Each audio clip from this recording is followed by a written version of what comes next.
Es su derecho a seguirlo haciendo. Lo que está en juego. Exa FM y Democracia AM. Encarnamos la libertad de expresión. Con periodismo crítico. 9:7. Un atento saludo de Carlos Pareja Giannuselli desde España a toda la población ecuatoriana. Es que la corrupción es sistémica en Petroecuador, ha dicho este fin de semana el exministro Fernando Santos Albite. El diario El Expreso le ha configurado una plática, una entrevista con Javier Montenegro de la redacción de Expreso en la ciudad de Quito.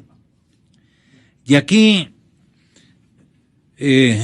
con la valentía, el conocimiento y la frontalidad que le caracteriza a Fernando Santos Albite, pues ha dicho todo lo que los representantes de las candidaturas presidenciales debían haber dicho hace un montón de tiempo.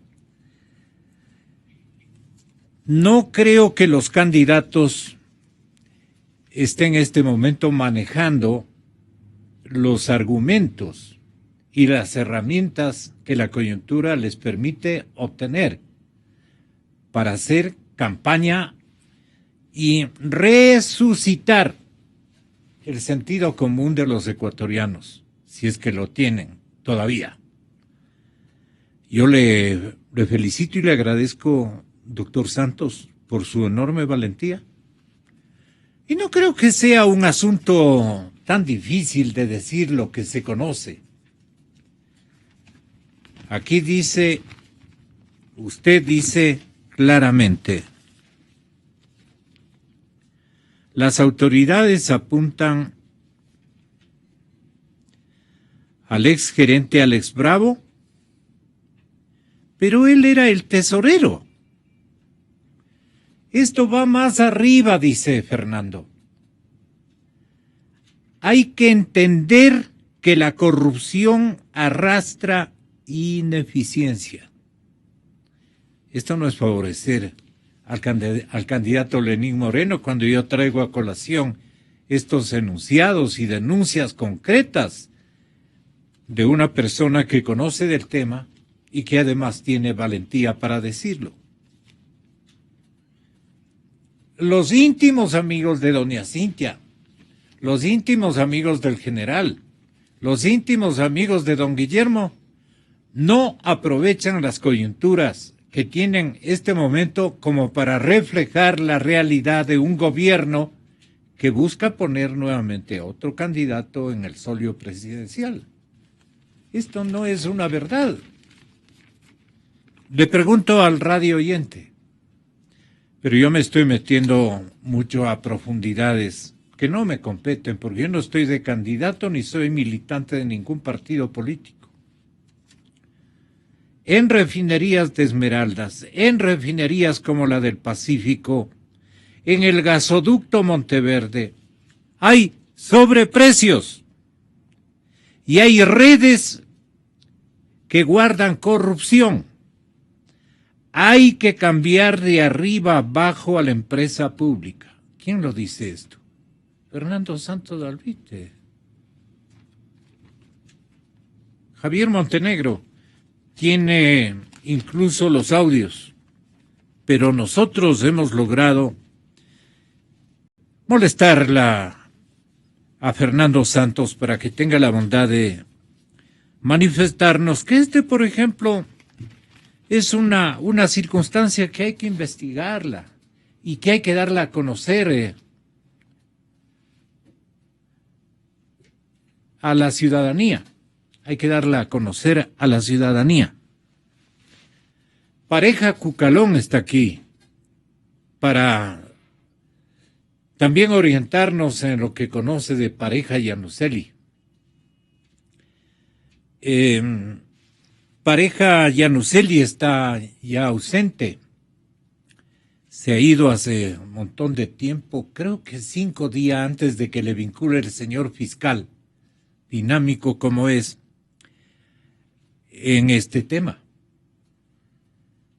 Entonces ya una vez que alquilado, como yo decía el otro día, alquilado ya el departamento allá, ya le confirma que ha llegado, entonces es que esto no puede seguir soportando el pueblo ecuatoriano, es que da indignación.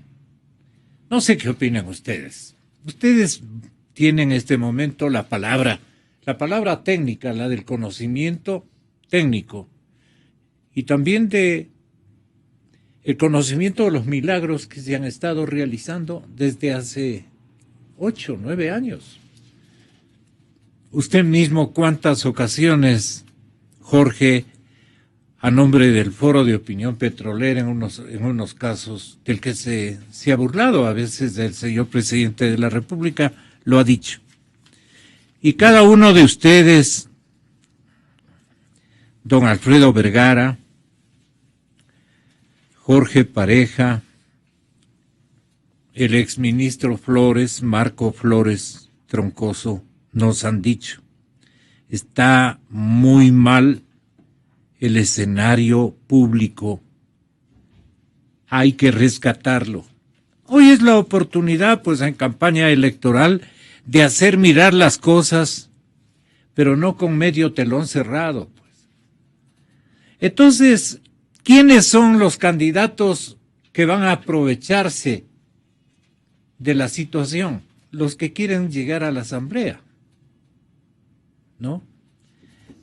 No sé, me perdona, pero quisiera darle la prioridad al señor economista Alfredo Vergara. ¿Cómo ve usted la situación, este momento, entre los candidatos de las 3 plataformas de oposición y la una plataforma oficialista en materia de corrupción petrolera? Le pregunto, ¿cómo ha visto usted estas últimas semanas? ¿Cómo han reaccionado?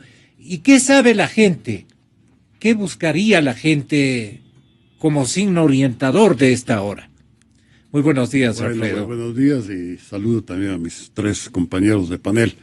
Y me evito dar los nombres para ahorrar tiempo: Jorge, Fernando, Marco y Gonzalito. Un saludo también. A ver, sobre la corrupción petrolera, en realidad yo sé lo único que todo el mundo sabe. Pero yo sí creo que podría hablar sobre otro tipo de corrupción, la corrupción política, la corrupción moral de los candidatos. Yo quisiera referirme al único que hasta hoy he visto que se ha pronunciado su plan de gobierno. El día de ayer salió en el periódico, en el Comercio, específicamente, las declaraciones del candidato Lenín Moreno, por un lado. Por otro lado, te recordará, pues hace una semana, en el día de la proclamación de su candidatura, se le entregó por parte de Alianza País el plan de gobierno. A mí me sorprende, o encuentro una gran contradicción entre esa entrega del plan de gobierno y las declaraciones del candidato Lenín Moreno. El día de ayer, pues lo que más declara, es un poquito impreciso, medio vago sus declaraciones, pero lo que más sobresale en el Comercio es el manejo que va a dar a la deuda externa, que él califica como uno de los principales problemas que tiene actualmente el país. Así es. Pero él dice que va a desconocer la deuda externa y poder transformarla, cambiarla por un crédito más barato. A mí me parece a mí que en el plan de gobierno que le presentaron debe estar una repetición de lo que ya hizo Alianza País en la Asamblea de Montecristi. Es decir, hablar de que la deuda inmoral, ilegal e ilegítima no se puede reconocer y que por lo tanto hay que desconocerla. Si es que es eso lo que está diciendo el candidato Lenín Moreno, está bien que lo diga porque así está escrito, claro, en el plan que le entregaron. Pero él se da cuenta que las cosas tienen su tiempo. Y si este rato él va a declarar ilegítima, ilegal e inmoral la deuda, él tiene que ponerse a pensar que de esa deuda en un 90% ha sido contratada por su propio jefe de campaña, que es el economista Correa. Así que yo no creo, conociéndole al economista Correa, que él vaya a aceptarle que ya cuando sea presidente, si es que llega a ser presidente Lenín Moreno, hable de que es una deuda ilegítima, inmoral e ilegal, porque eso se está yendo contra el gobierno de Correa. Pero Me no parece creo una que gran sea el jefe de contradicción ahí. campaña del señor presidente de la República de la campaña de Lenín Moreno, no creo que sea. Más bien hay otros rumores, en fin, no quisiera toparlos.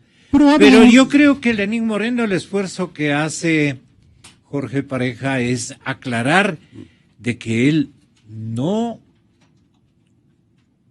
aclara o busca aclarar que él no se va a dejar conducir por el señor presidente de la República desde Bélgica ni desde ninguna otra parte del planeta. Entonces, esto es lo que decía Lenín Moreno, aclaremos de nuevo. Mire, Janet, tal vez el temperamento pausado y calmado que tengo yo puede dar una imagen falsa de que no sea una persona de decisiones. Cuando hay que tomar las decisiones, las tomo. Si es que el pueblo ecuatoriano tiene la gentileza de darme su voto, seré yo el presidente. He respetado al señor presidente de la República mientras ha ejercido su mandato y exigiré, igual que todos los ecuatorianos, respeten mi mandato.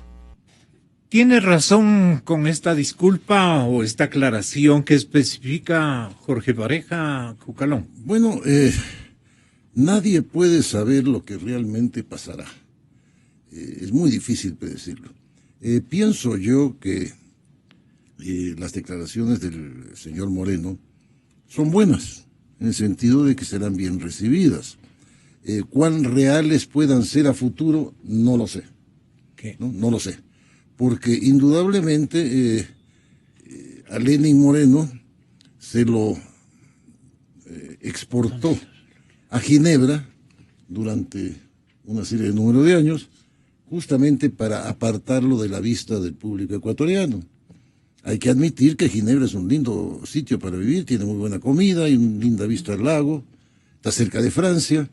Entonces fueron 3, 4 años de aislamiento de Moreno por parte del gobierno.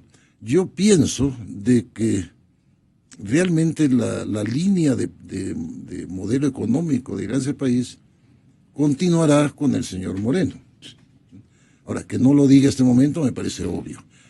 En cuanto a otro tema que mencionó Gonzalo, lo de Carlos Pareja. Carlos Pareja es pariente mío, ¿no? Pero yo prefiero recordar a otros Parejas. Prefiero recordar a Alfredo Pareja Descansé con mi padre. Prefiero recordar a mi tío Wenceslao Pareja, candidato a Premio Nobel de Medicina y poeta además también. De manera que en la familia creo que tenemos otros ejemplos, aparte de lo de Petroecuador. Pero era, y en eso tiene toda la razón el señor presidente Correa, era un personaje muy honesto.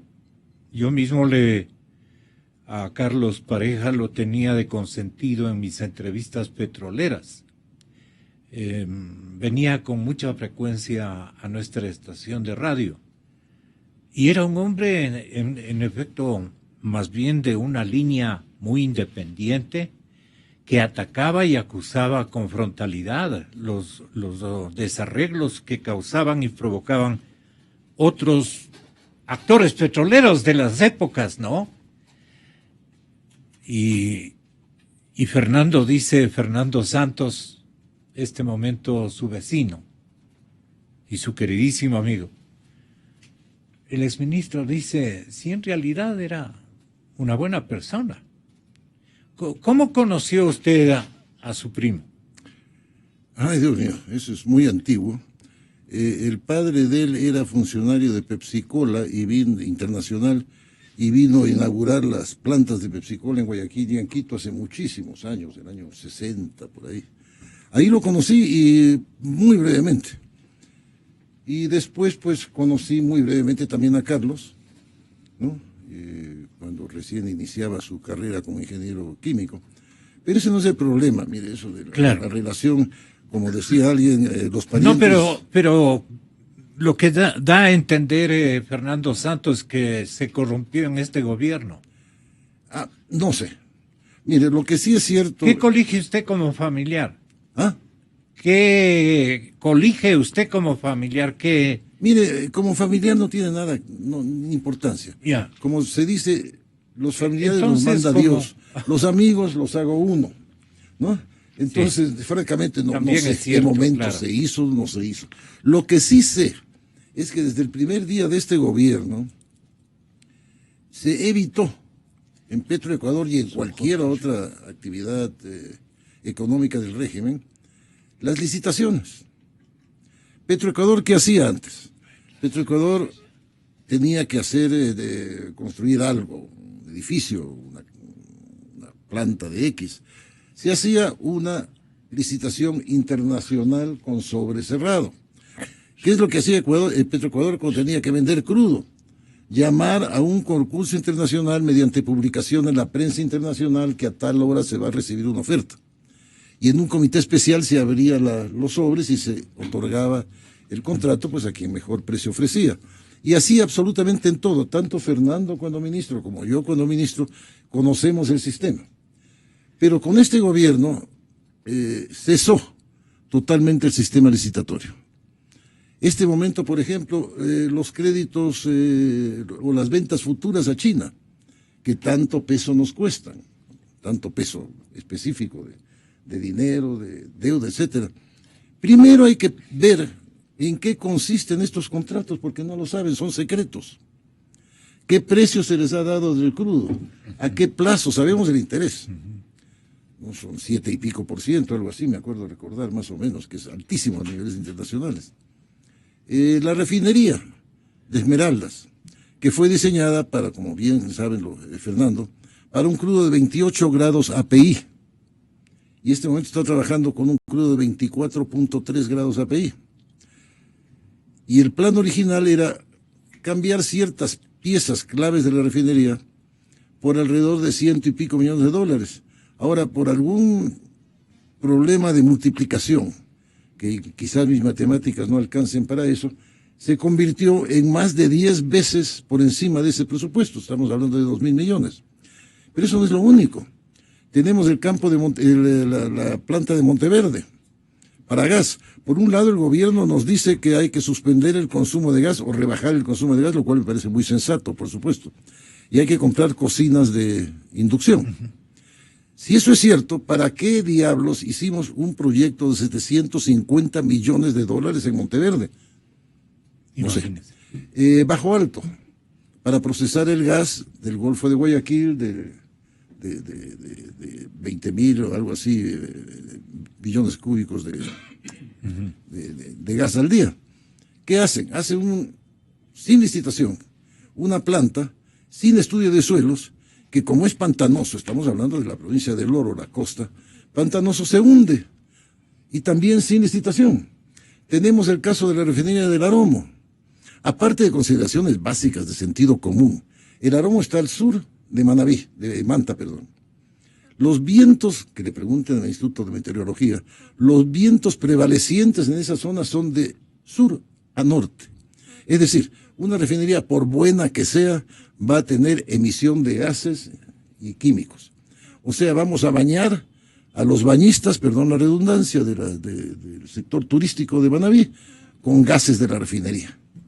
Tenemos también que hemos gastado 1.000 y pico de millones, creo que son 1.200 millones de dólares, en aplanar un suelo, hacer 5 o 20 casas, no recuerdo cuántos solo, para futuros empleados, que dicho sea de paso, después del terremoto, en vez de dárselo a gente menesterosa que necesitaba abrigo, esas casas se las utilizó para la burocracia de Manta.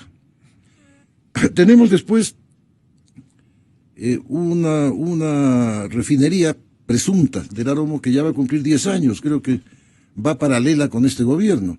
Y lo único que hay es un gran terreno, que inclusive es demasiado grande para hacer un estadio de fútbol, y nada más, y por eso hemos gastado 1.200 millones de dólares, es decir, ha habido un dispendio de dinero espantoso. Pero, como se dice, tenemos carreteras. Entonces debemos estar... Y están buscando 13.000 millones para complementar la obra, que saldrá en unos 26, pues no, por el ritmo que de acrecentamiento que otros proyectos han tenido. Solo piensa en la refinería de Esmeraldas y parte de 180 millones hasta llegar a casi 2.500 millones. Hay que tener mucho cuidado, Gonzalo, porque el país necesita una refinería.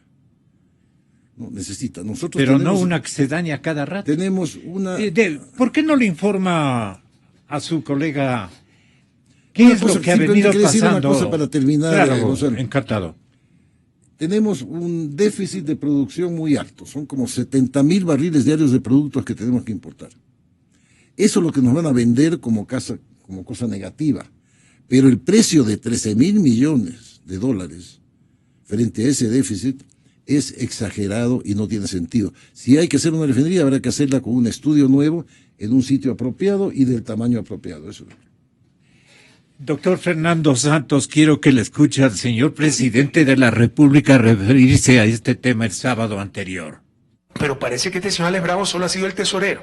Ha recibido de 10, 12 millones en su cuenta y ha repartido otras cuentas. Y aquí no solo deben ser sancionados los funcionarios públicos que recibieron estas coimas, estas comisiones, y lamentablemente está involucrado Carlos Pareja Yanusele, pero también otros funcionarios de Petroecuador.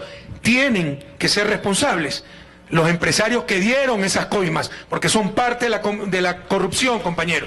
Y hay una docena de empresarios que han dado esas coimas.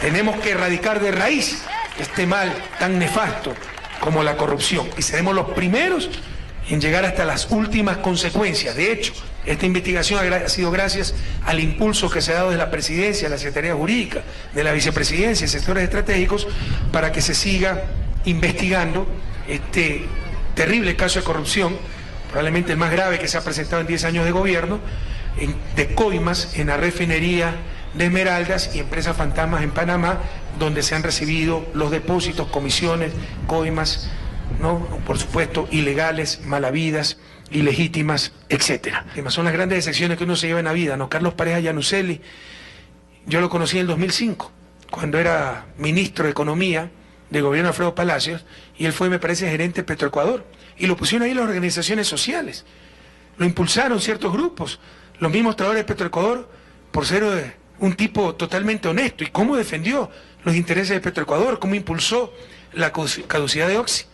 Pero lastimosamente parece que sucumbió ante la tentación, ante el manejo de centenas de millones de dólares, y es evidente que ha tenido una empresa en Panamá que ha recibido depósitos, cómo la gente sucumbe ante el dinero, ante el poder, ¿no? Doctor Santos, ¿quién le dañó al Carlos? Mire, Gonzalo, yo también lo conocí, ¿verdad? Desde hace muchos años. Yo he estado en su casa en Guayaquil. Él trabajaba él y la esposa eran empleados de Petroecuador, porque necesitaban el sueldo, ¿verdad? Para educar a sus hijos, para vivir. De pronto, un hombre de clase media, dice usted. Un hombre de clase media, sí. De pronto en este gobierno, millonario. La corrupción en Petroecuador es monstruosa. Como dijo Jorge, ni una licitación. Todo contrato siempre se hace por licitación. Aquí ni una licitación. El señor Bravo, un funcionario de quinta clase, que vendía edredones ahí a los turistas en Atacames, en Esmeraldas, a los serranos, manejando contratos de cientos de millones de dólares sin supervisión. Y hoy le oigo al presidente de la República. Pero el que le descubre es Carlos Pareja. Mire, le oigo al presidente de la República. Al de los gracias al gobierno hemos descubierto este escándalo. Falta la verdad. ¿Sabe quién denunció? En honor a la verdad, Fernando Villavicencio. Él ha estado aquí en sus micrófonos y en su radio con toda valentía. Él ha denunciado. Y mire, Gonzalo, otra cosa. El presidente de la República habla de la corrupción de Petroecuador en su programa semanal. ¿Sabe cuántos minutos se demora? En un problema tan grave que está llevando al país al hundimiento, al fango del desprestigio y del daño. 2 minutos. 2 minutos denunciando la corrupción el presidente de la República en su cadena.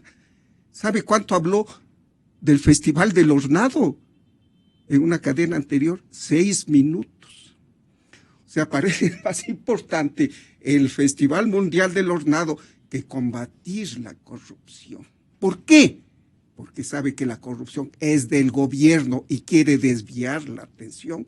Mire, Gonzalo, en Argentina, que es un país 10 veces más grande en la economía que el Ecuador, 3 veces más población, 3 veces más ingreso per cápita, le encuentran a un señor con $9 millones producto de la corrupción, y es la bomba atómica estalló en Argentina. Todo el mundo se hace las preguntas, ¿cuán bajo hemos caído moralmente? Tenemos que hacer algo. La corrupción es un cáncer que nos está comiendo. 9 millones. Aquí al señor Bravo se le encuentra 12 millones, más de lo que se encontró en Argentina, y se le dedica 1 minuto 52 segundos a este problema. Pase. Por eso yo le agradezco lo que usted dijo al principio, que sean los candidatos que pidan cuentas. Exacto. ¿Qué país van a recibir? Así es. Este país está hundido en la Se van corrupción. trompudos porque se les dice eso. No, pero tienen que decir, y le voy a decir una cosa, por lo menos el señor Lasso, veo que está Fernando Villavicencio ayudándole, porque él sí tiene valentía y tiene la información. 107 el Ecuador en puesto de la corrupción, 107, justo con Argentina. Pero la diferencia, repito, en Argentina hay una conmoción, la gente dice, rescatemos el valor moral del país, no lo dejemos ir al abismo. Aquí, 1 minuto 52 segundos, pero claro, el Festival Mundial del Hornado es una prioridad mayor que combatir la corrupción. Veamos qué dicen los candidatos.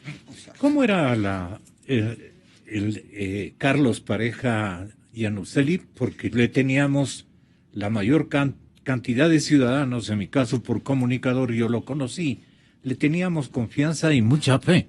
Mire, Gonzalo, ¿Cómo cree usted que se pueden dañar en un gobierno de esta manera? Pues no, un hombre no santo, pero un hombre que se crió con valores, ¿no? Él se crió con valores, y no solo por la familia Pareja. Él escribía en El Expreso, me parece. Durante muchos años tuvo una columna muy sensata, pidiendo con patriotismo que el sector petrolero siga adelante, con corrección, con metas específicas. Tuvimos una diferencia. Yo defendía al occidental, a la caducidad. Siempre fuimos caballerosos, porque entre personas civilizadas hay que mantener la cordialidad. Uno tiene que respetar la diversidad de opinión, ¿verdad? Él pensaba que debía ser el occidental. Yo decía que no, que debía quedarse, sea lo que sea. Pero él era honorable. Pero llega este gobierno y aquí se produce vamos a usar una frase conocida, el arca abierta.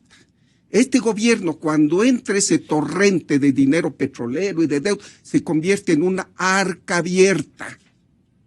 Cuando usted ve una arca abierta, hasta el justo quiere llevarse. Si está abierta, llévese la plata. Y se llevaban la plata. Si el señor Bravo, que era su subalterno, podía manejar un contrato de 300, 400 millones. Y una cosa, Gonzalo, el presidente de la República dice, el sector privado pagó las compras. Si las compañías eran hechas por ellos mismos. Y segundo, también usted leyó una frase mía, la corrupción lleva ineficiencia. Un contrato mal negociado es un contrato mal ejecutado. Si usted contrata con un contratista pillo, el resultado va a ser pésimo.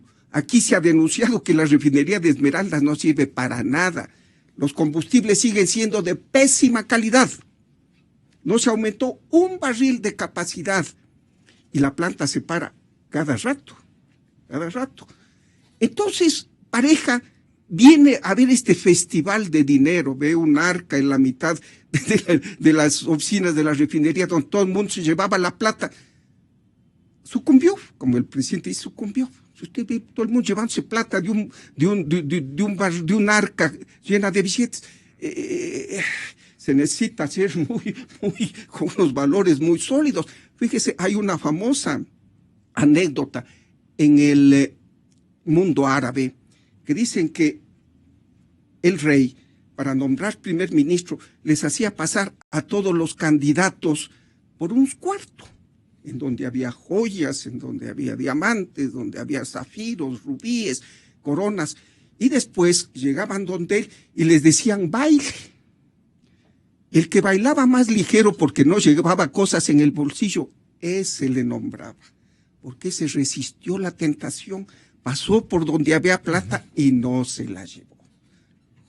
Carlos Pareja no resistió este filtro, sucumbió. Pero repito, es por el arca abierta. Contratos, alguien me decía que este contrato de los residuos, no sé qué, podía costar $3 millones. ¿Sabe cuánto le pagaron al contratista? 28 millones. Pero él no recibió los 28, devolvió a los que le contrataron, ¿no? Es una corrupción monstruosa, Gonzalo, monstruosa. Y nadie dice nada. 1 minuto 52 segundos la corrupción y 8 minutos sobre el Festival Mundial de los Natos. Pongamos las prioridades bien, Gonzalo. Han encontrado 4 millones adicionales en las cuentas de Panamá del señor Alex Bravo. El presidente dijo 12, le acabo de oír, y más, y alguien dice que son mucho más. Pero hagamos algo, ¿no? El país se está hundiendo, hagamos un esfuerzo. Ya el gobierno lo va a hacer, por supuesto. Ahora, pero los candidatos, Gonzalo, los candidatos.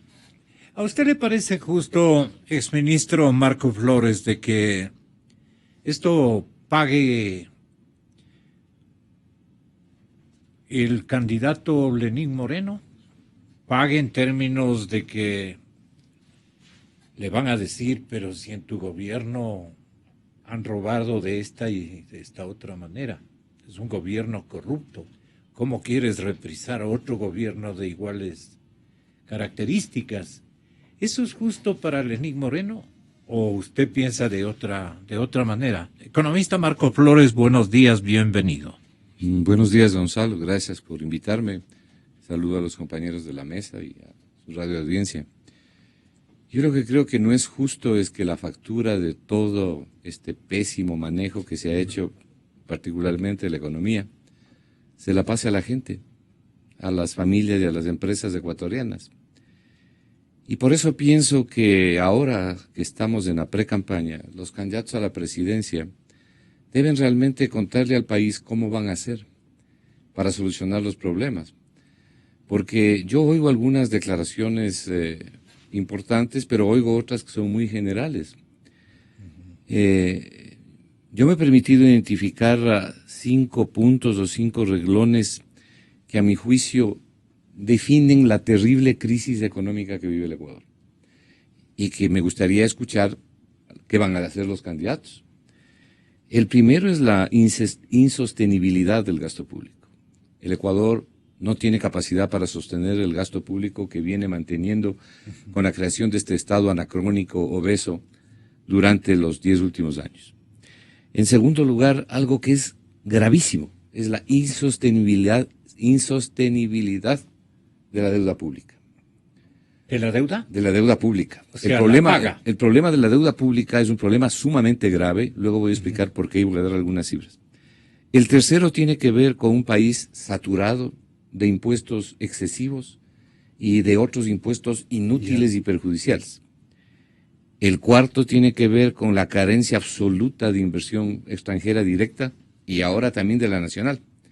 Y por último, el quinto renglón me parece a mí que es la ruptura de la institucionalidad y del verdadero Estado de Derecho.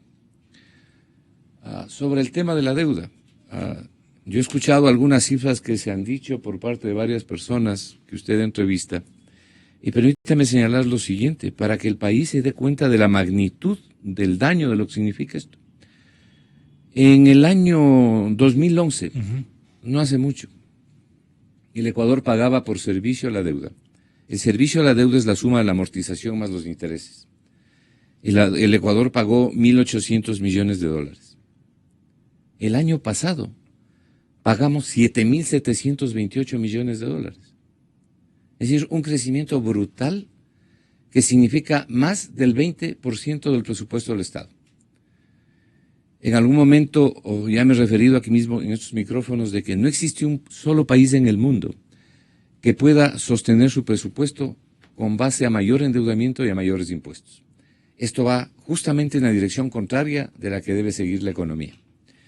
En lo que vamos del año 2016 hasta el mes de agosto, que son las últimas cifras que se han publicado, en servicio de la deuda, es decir, en amortización e intereses, hemos pagado 6.700 millones de dólares. Cuando usted observa una magnitud como la que estoy señalando, y el año pasado fue... Perdone, pero ¿en cuánto se ha endeudado en el mismo periodo? Perfecto, es que esa es la razón, porque estamos hablando de este gobierno, no estamos hablando de otros gobiernos. Claro. Cuando usted observa una magnitud tan grande como la que acabo de señalar, bueno, algo tiene que pasar, pues, porque se está llevando del presupuesto del Estado, el pago de la deuda pública, una cantidad enorme de recursos que deberían servir para hacer escuelas, para hacer carreteras, para tener buenos hospitales, para dar buenos servicios a la gente que tiene que acudir a la seguridad social, para mayor seguridad, en fin, para las obras que tiene y debe realizar el Estado. Pero como se dedica a este propósito, falta la plata. Y como le falta la plata a este gobierno, voy a dar las cifras de cómo se ha endeudado este gobierno. Como falta la plata a este gobierno, entonces echa mano de los dos peores arbitrios. El uno es endeudarse excesivos impuestos, como los que sufrimos en el Ecuador. Y el otro es endeudarse más. Vea, Gonzalo, es interesante que la ciudadanía conozca esto, el por qué habemos economistas que estamos señalando que el Ecuador está yendo por el camino contrario. Cuando emitieron los bonos, los llamados bonos 2022, estos que se acaban de emitir en el mes de septiembre y en julio de este año, o sea, hace poquito, hecha por el Citigroup, que es el banco agente que contrató el Ecuador. Y es interesante ver lo que es un documento de más de 100 páginas. ¿No? Es interesante ver lo que el mismo Ministerio de Finanzas dice aquí, en la página 110, y le cito la página. Aquí está este cuadro. Sí. Que corresponde solo al pago de la deuda externa, no de la deuda interna, solo al pago de la deuda externa. Y entre los años 2016 y 2021, solo por el pago de la deuda externa, dicen ellos mismos aquí, el Ecuador debe pagar 18.182 millones de dólares. Es decir, desde este año hasta el año 2021. ¿A cómo sale cada año?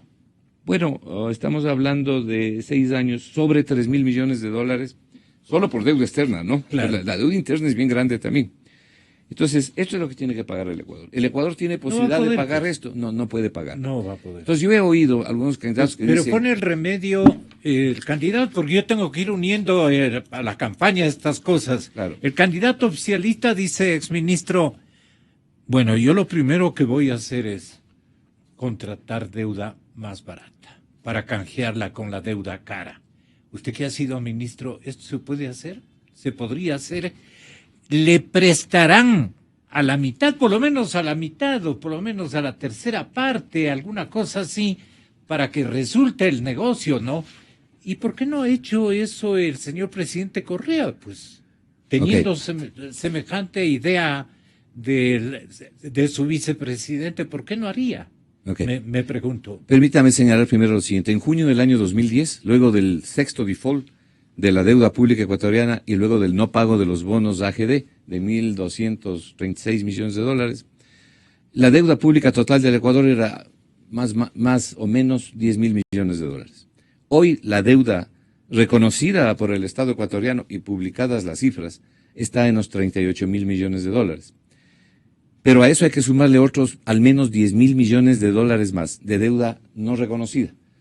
Hay varios rubros dentro de deuda no reconocida, pero que son deuda que hay que pagarla.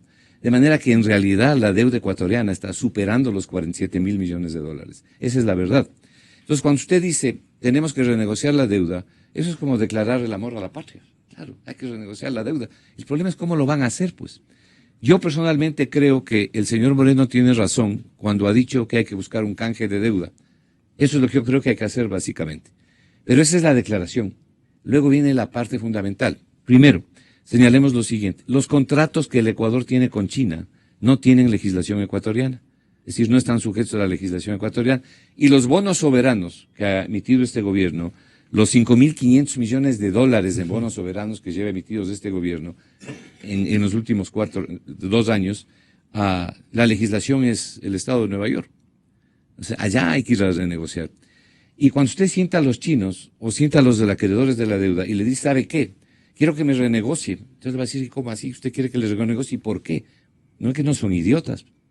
Entonces, lo que usted tiene que hacer es preparar, y eso es lo que tienen que decir ellos, el plan económico que vuelva creíble al gobierno ecuatoriano y que vuelva creíble la capacidad de pago del Ecuador. ¿Para hacer qué cosa? Para entrar a los mercados, obtener plata mediante bonos soberanos, pero a tasas de interés más baja. Yo tengo un cuadro aquí de las tasas que están pagando los vecinos de otros países. Están en el orden del 4%, nosotros estamos pagando casi el 11%. Entonces tenemos que canjear deuda cara por deuda más barata, obtenida de los mercados fundamentalmente.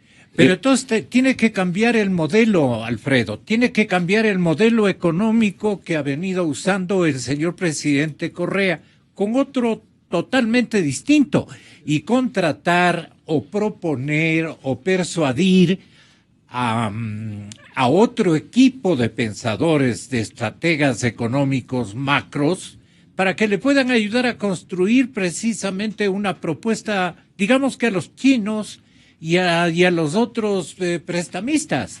De lo contrario, solamente se va a quedar en enunciado de campaña. ¿Qué le parece a usted lo que yo pienso? Un enunciado de campaña que están repitiendo todos los candidatos, excepto uno. Guillermo Lasso no le he oído que se haya pronunciado en ese sentido. Pero sí los otros candidatos, está ahí la señora Viteri, está el candidato Paco Moncayo, está el candidato pues propio de Lenín Moreno. Todos ellos dicen exactamente lo mismo. Como la deuda es muy cara, tasas de interés altísimo, plazos cortos, lo lógico es deshacernos de esa deuda cara y conseguir deuda barata. Eso está bien decirlo. Incluso suena bonito. Y quien expone eso es un buen orador, pues va a convencer y va a recibir los aplausos de todo el mundo. Pero eso es imposible. Además, pero Lenín Moreno le hace por una consideración o con buena intención. Hay otra forma de resolver el problema. Pero los acreedores van a ver que se trata de un tipo de buenas intenciones, que no le queda más, no le queda más peor que quede mal. Así les es. Va a decir, bueno, para salir 3.500 millones de dólares cada año pagarle a usted no tengo. Para salir del paso está muy bien. Yo tengo que atender también 2.200 millones de la deuda interna, por poner otras cifras. No me alcanza. Mire, para salir del paso está bien. Si es 4.000, imagínese. Para salir del paso está bien ese tipo de cosas, porque además suena bonito. Claro. Y además suena lógico. Vamos a sustituir deuda cara con deuda barata. ¿A quién diablos no se le puede ocurrir eso? ¿Qué le aconseja? Pero eso es totalmente irrealizable. Al señor ex vicepresidente y candidato a la presidencia. Es totalmente irrealizable. Además, ¿pero qué le sugiere usted, Oscar? Es repetir lo que Correa ya hizo con los globos, con los bonos global 2.12 y 2.20 y en el lío que nos metió. Porque la tasa de interés que ahora tenemos que pagar es la más alta de la historia. Es la más alta que ha pagado el Ecuador totalmente en los últimos 10 años. Y además en términos comparativos con la tasa de los bonos global de Estados Unidos, ahí sí estamos pagando casi 10 veces. La última más alta que había en el 2005 que pagamos 3 veces. Bueno, mire, hay otra solución. Que es la que estamos proponiendo, que lastimosamente esperemos que algún candidato, yo creo que me parecería, Guillermo Lasso no se ha pronunciado, quizás tal vez tenga él entre sus papeles, la solución de abrir la economía a la competitividad, es decir, volver a la competitividad financiera que aquí ya se practicó durante casi un año, en el primer año de este gobierno, en el año 2007, se la practicó desde marzo del 2007 hasta diciembre del 2007. Economista. La competitividad financiera, perdón. ¿En qué consiste la competitividad financiera? En abrir nuestro sistema financiero a la competitividad, no únicamente interna, que eso bien o mal se lo hace, sino a la competitividad externa. Y le voy a decir, 2 países que ya han hecho eso, y 2 países que están dolarizados, y los dos lo hicieron. Panamá en el 2000, a pesar que Panamá está dolarizado de más de un siglo, lo hizo, se abrió la competitividad financiera. Y el otro que hizo fue en el 2002, que fue El Salvador. Actualmente, para comparar con el Ecuador, nosotros más o menos financiamos con nuestros propios recursos internos, más o menos la 1/4 parte de nuestra producción.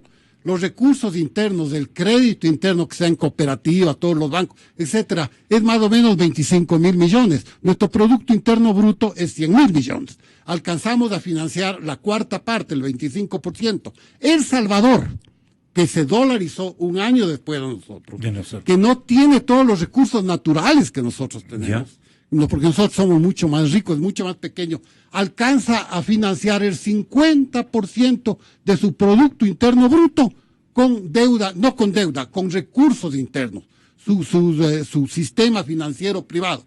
Ellos dan más o menos alrededor de 12.000 millones de crédito y su Producto Interno Bruto es 25.000 millones. Panamá, el Producto Interno Bruto de Panamá es 50.000 millones. Es un país mucho más pequeño que nosotros en términos de oportunidades. 50.000 millones. El sistema financiero panameño da como crédito 75.000 millones. Es decir, ellos tienen el 150 de palanqueo a su producción. Usted me dirá, ¿pero cómo? Si producen 100 y dan crédito por 100, hay 50 que están sobrando. Claro, esos 50 lo dedican no lo dedican a endeudarse, sino a pronunciarse y a promover producciones de inversiones fuera de Panamá, hecho por los propios panameños. Ni Panamá ni El Salvador, con la competitividad financiera, tienen ningún problema. ¿Qué haría usted, economista? Todo Jorge lo contrario Pareja. a lo que nosotros tenemos. Esa es la solución. No el cambiar deuda cara por barata, porque eso no hay cómo. Así de simple. Se han pronunciado ya la cuestión de leyes y todo eso. ¿Cuál podría ser la solución que usted propone, tal vez desde el ángulo petrolero? ¿Alguna combinación entre financiera y petróleo, que es lo único donde nosotros podemos arrimarnos con más seguridad, ¿no? Para proponer, para persuadir a la gente a la que le debemos especialmente. Mire, primero déjeme citar a un escritor venezolano, don Uslar Pietri, que fue a su vez citado por el presidente Betancur. El petróleo es el estiércol del diablo. No podemos salvar al país con petróleo. Petróleo está bien, gracias, está bien que esté ahí, pero no es una solución para nada. Para nada. Para plata de bolsillo, pero no es la solución del país. Yo creo que lo primero que tiene que hacer un nuevo gobernante, sea cual sea el que salga, es reconstruir, rehacer la imagen internacional que tiene el mundo del país.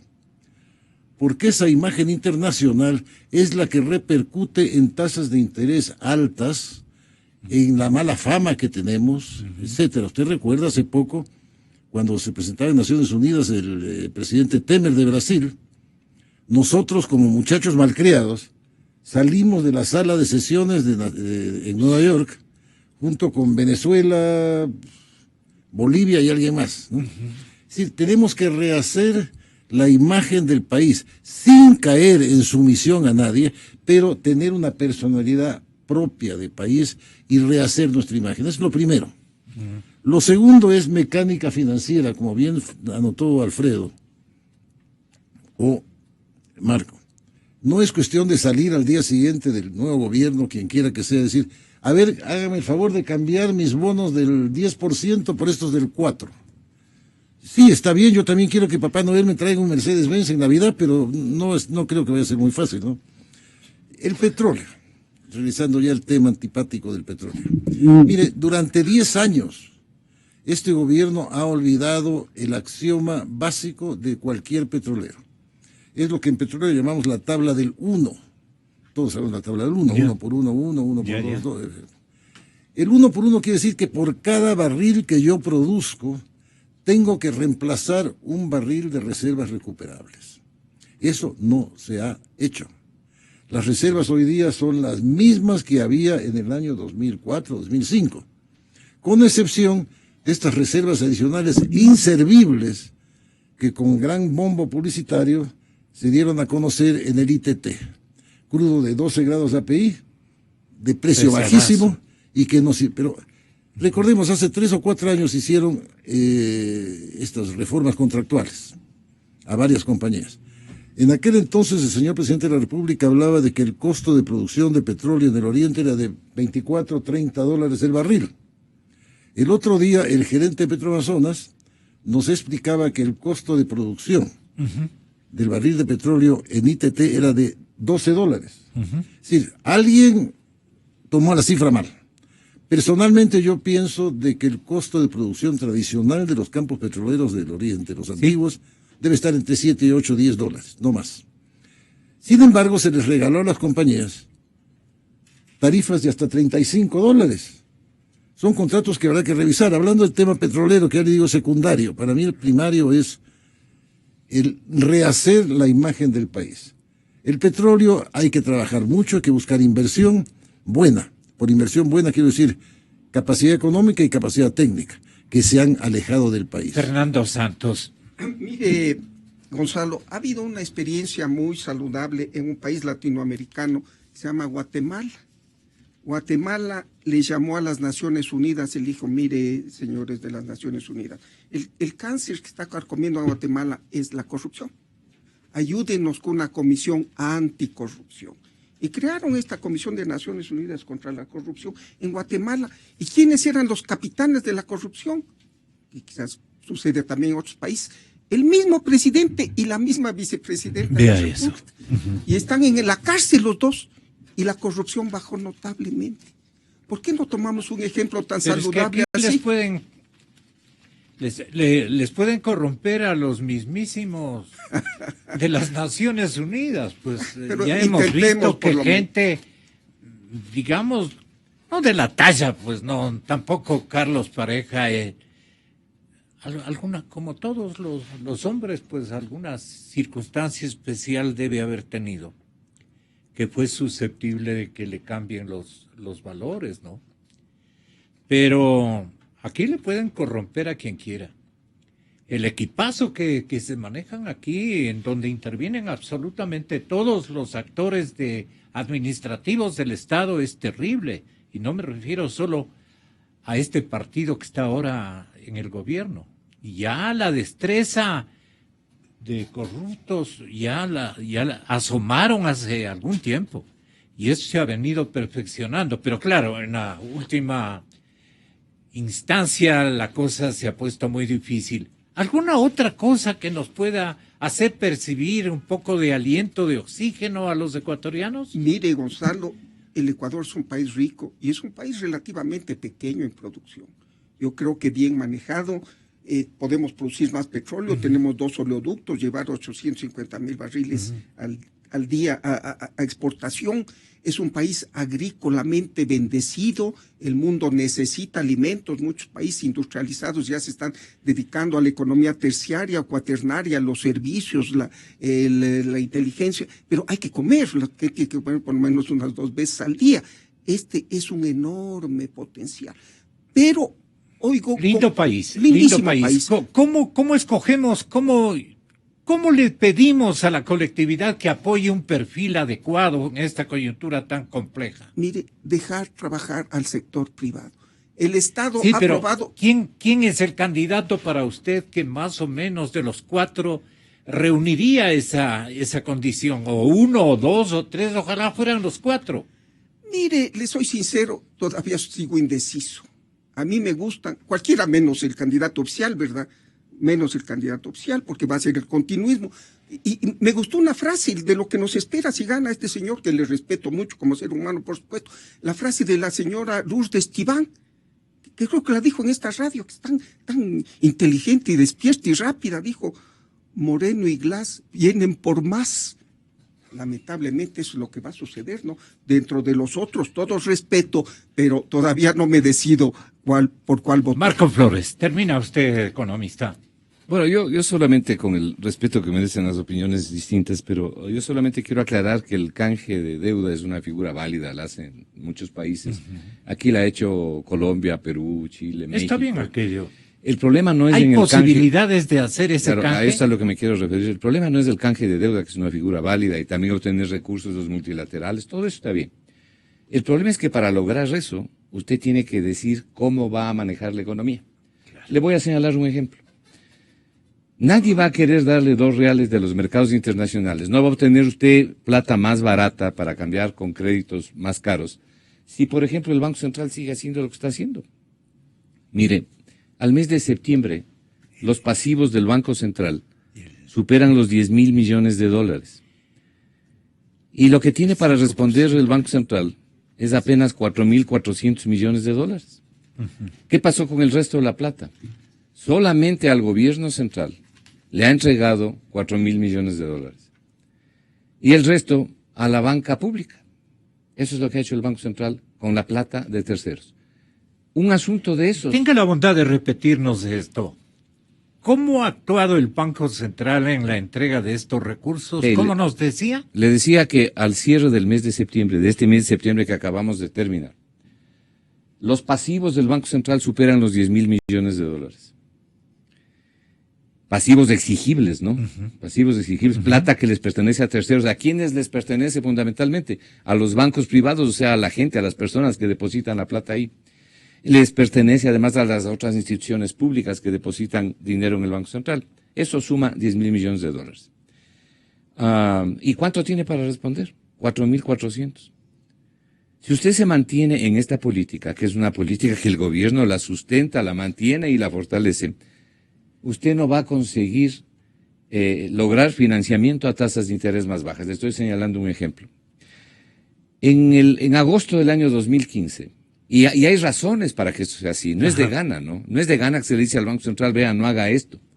Mire, en el año 2015, cuando el Fondo Monetario hizo el informe de evaluación de la economía ecuatoriana, le dijo por escrito al Banco Central, y están publicados los informes, que no podía seguir financiando al gobierno central con plata de la reserva. Y en esos momentos, en julio del año 2015, julio-agosto del 2015, la reserva internacional era 4.800 millones. Y el Fondo Monetario ya le dijo al Banco Central, eso es insuficiente. En dolarización, cuando el Banco Central hace lo que está haciendo, le somete a la economía ecuatoriana a graves problemas potenciales. Primero, porque hay que tener una reserva sólida, y así lo dijo el Fondo Monetario Internacional, para aguantar los shocks de liquidez que pueden presentarse en la economía, que se han presentado en la economía ecuatoriana. Segundo, porque siendo el Ecuador un país productor sobre todo de materias primas, es muy vulnerable al cambio de precio de la materia prima, y entonces el ingreso de divisas se restringe. Entonces hay que tener una reserva. Hay que tener una reserva fuerte. Y tercero, porque una reserva fuerte ayuda a amortiguar las carencias de financiamiento que puede tener el presupuesto del Estado. Por eso el Banco Central no puede hacer lo que está haciendo. Pero al Banco Central le vale un pepino. Entonces, esto se ve por los organismos internacionales, se ve por los inversionistas y dice, ahí yo no meto mi plata. Entonces, para poder pedir en los mercados internacionales, señores, aquí vengo con 5.000 millones de dólares en nuevos bonos, y yo estoy esperando colocar los bonos al 5%, que incluso es más alto de lo que colocan los vecinos, pero digamos al 5%, a la mitad de lo que ha colocado el Ecuador. Nos ahorraríamos un 5%, pero para eso primero tiene que hacer los deberes. Si no, nadie le va a comprar los bonos al 5%. Si usted obtiene los bonos al 5%, entonces coge la deuda barata y cambia por la deuda cara. Eso es lo correcto. Pero ahora, primero haga los deberes. Sí, ahora el ministro Patricio Rivera acaba de manifestar que el promedio de tasa de interés de deuda pública es de 5,6, tía. 5,6%. ¿Eso es bueno o es malo? El promedio que está señalando el señor Rivera incorpora la tasa de interés que se paga por la deuda interna. Pero yo le acabo de señalar lo que el Ministerio de Finanzas ha publicado. Aquí está lo que ha publicado el Ministerio de Finanzas, con el escudo del Ecuador. Esto es lo que se reparte a los inversionistas en el mundo. Esto es lo que se llama la oferta circular, se llama offering. Y aquí está la deuda externa, el servicio de la deuda que ellos mismos ponen. Para los siguientes 5 años es 18.182. Bueno, ¿en qué consiste su remedio, economista Flores? ¿Qué hay que hacer? En hacer los deberes. ¿Qué significa hacer los deberes? Antes de lanzarse al mercado, pues si no, no va a obtener éxito en el mercado. Primero, lo que le acabo de decir. Ejemplo, el Banco Central no puede seguir con estas prácticas. Segundo, usted tiene que bajar los impuestos, porque tiene que reactivar la economía. La economía ecuatoriana ha perdido gravemente 2 cosas: productividad y competitividad. La productividad entendida como la posibilidad de producir más y mejor al menor costo posible o a costos inferiores. Y la competitividad porque nuestros productos son más caros que lo que son los productos similares en los mercados internacionales. tiene que bajar los impuestos. Rivera. Al bajar los impuestos tiene que activar la economía y recaudar más por esa vía. Pero no puede seguir de la forma en que está. Esto significa el famoso plan económico del que venimos hablando desde hace rato, que es lo que tienen que definir los candidatos, uno por uno los puntos del plan económico. Le prometo que no han de haber leído ni siquiera los 11 puntos que exhibió la empresa privada ecuatoriana hace muy pocos días en la ciudad de Guayaquil. Voy a invitarles para que tengan la bondad de dar una especie de lección, a ver si han revisado los 11 puntos. Yo creo que no es por allí. Honestamente, no les gusta la economía. Señoras y señores, hasta mañana. No es solo un concurso.